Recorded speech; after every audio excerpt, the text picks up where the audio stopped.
Hello guys! ఈ చలికాలంలో మనందరికీ వేడివేడిగా పకోడీ గానీ, మిరపకాయ బజ్జీ గానీ తినాలనిపిస్తది కదా!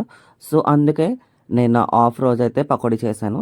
సో, ఆ పకోడీ రెసిపీ అంతా మీకు ఈ వీడియోలో చూపిస్తాను.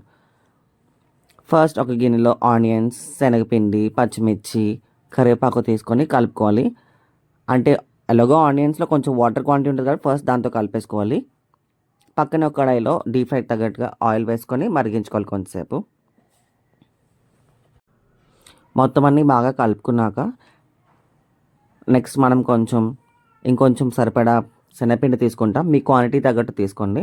ఆ తర్వాత ఒక స్పూన్ కారం, ఒక స్పూన్ సాల్ట్, కొద్దిగా కరివేపాకు వేసి మొత్తం అంతా మంచిగా కలుపుకోవాలి.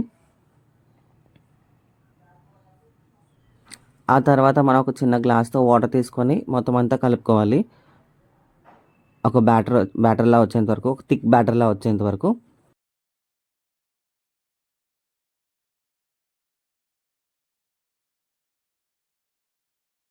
సో, కనిపించిన విధంగా కొంచెం వాటర్ వేసుకొని కలుపుకోవాలి. ఆ తర్వాత మన ఆయిల్ కూడా రెడీ అయిపోయింది ఫ్రై చేయడానికి. మనం కొద్దిగా తీసుకొని డీప్ ఫ్రై చేసుకోవాలి.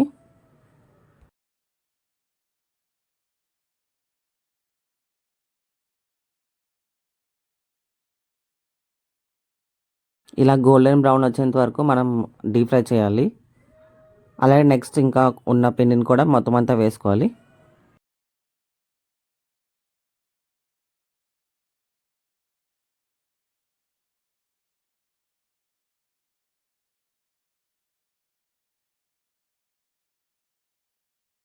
పకోడీ అయితే రెడీ అయిపోతుంది.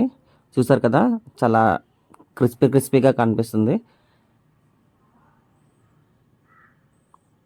మీరు కూడా ఎప్పుడైనా పకోడీ కానీ, మిరపకాయ బజ్జీ కానీ చేసుంటే వీడియో కామెంట్‌లో చేయండి. Thanks for watching my video. Please do subscribe.